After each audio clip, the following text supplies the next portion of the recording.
Hi everyone, welcome to my Greana's Essence podcast. Thank you so much for tuning in. It's been a long time. I hope you guys are doing good, and I'm so happy to be back with a new episode. I just want to give a short recap for you guys about the previous episodes. So, on the very first episode, we saw the scientific evidence on the origin of plants from seeds, quoted from Genesis chapter 1, verse 11. Then, after that, we saw about the flying altitude of birds, which is the firmament, also known as the atmosphere. And this was quoted from Genesis chapter 1, verse 6. And later, moving on, we moved to the big historical moment that we see in the Bible, which is the Noah's flood. And this speaks about the dietary habits of ancient beings coming into existence, and which was actually all green since creation. And this Noah's flood is mentioned in chapters 6 and 7. And later we also find how this new habit of meat eating or predatorship came into existence after this post-flood era. And we also had a sneak peek on the scientific evolution of different species transforming from herbivores to carnivores. And that was the last episode, which is veggies to non-veggies. So we saw about plants, we saw about the altitude of birds flying, and we also saw the dietary habits of the ancient beings. So in the next episode today, we are going to see about the ruminants unravel. The episode is called Ruminants Unravel. So this is taken actually from Leviticus 11 verses 1 to 8. So first I would like to read this for you. The Lord said to Moses and Aaron, "Say to the Israelites, of all the animals that live on the land, these are the ones you may eat. You may eat any animal that has a split hoof completely divided and that chews the cud. There are some that only chew the cud or only have a split hoof, but you must not eat them." So here he says a specific group of animals which has a split hoof and that which chews the cud. So, these kind of animals which chew the cud are having a specialized digestive system. They have a multi-chambered stomach. The front one is actually having a foregut fermentation process by microbes, and then it requires the fermented ingesta known as the cud.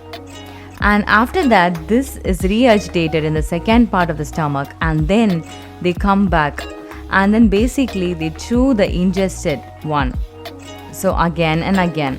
So that is called rumination, and that's why these group of animals which have a multi-chambered stomach and then they have digestion going on process again and again, and these are called as ruminants. And those which are cloven hoof means those which have multiple toes, basically split into two toes.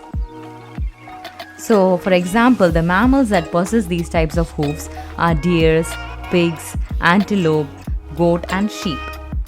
So from the American Museum of Natural History, we see evidence that this mammalian order of Ruminatia was actually coined by an Italian physician, Giovanni Antonio Scopoli. And he did coin this term Ruminatia in the 17th century.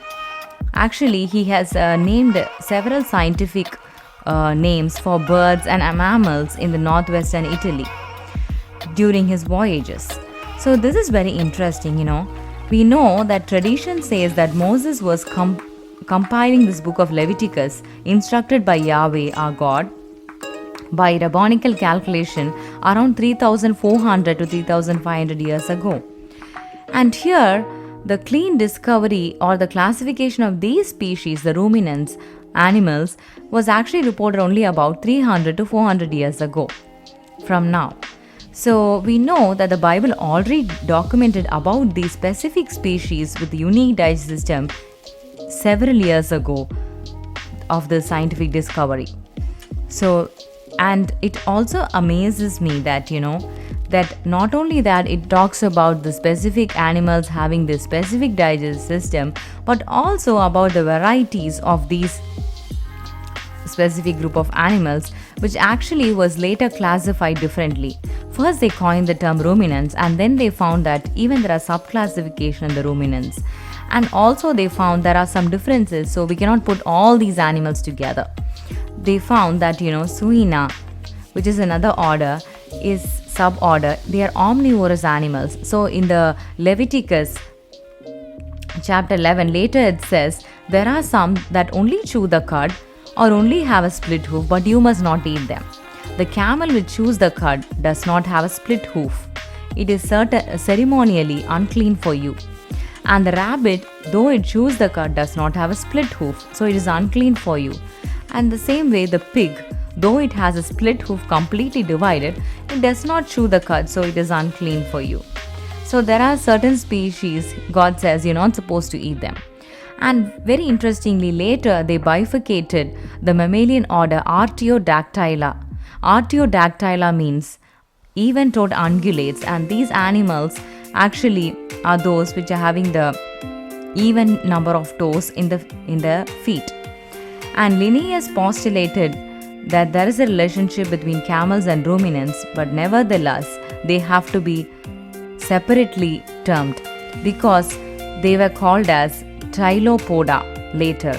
It is a subtoed terrestrial herbivorous uneven ungulates order. And then Suina is another suborder of omnivorous mammals. So pig belongs to basically this. So it is so amazing that the modern nomenclature divides Archidactyla into different suborders. For pigs of Suina, for camels Tylopoda, and they say they are closely related to ruminants, but they are not the same.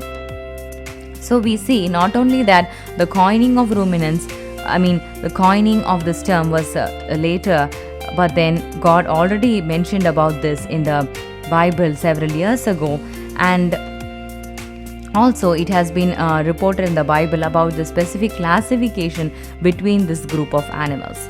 So and still now we are actually under argument of how to exactly divide these kind of suborders in the mammalian kingdom. So the classification based on morphology was already indicated in the Bible, and thus the origin of scientific evidence is found in the biblical scripts, which gives us the knowledge of the creation of God. The more we dig in, we will be able to find out the unsolved evolutionary connections which still exist as a great scientific question or argument in the scientific community. I'm sure when we dig in these roots in the Bible, the evidences, we will be able to make unique connections between the animals and their creation and their digestive systems, and so many clues that we can get so that we can be more clear in our scientific discovery. Today we saw about ruminants unravel, the specific group of animals, and we saw also how these ruminants are classified diversely. Thank you, and let's meet each other in the next episode, probably the end of this month. Thank you.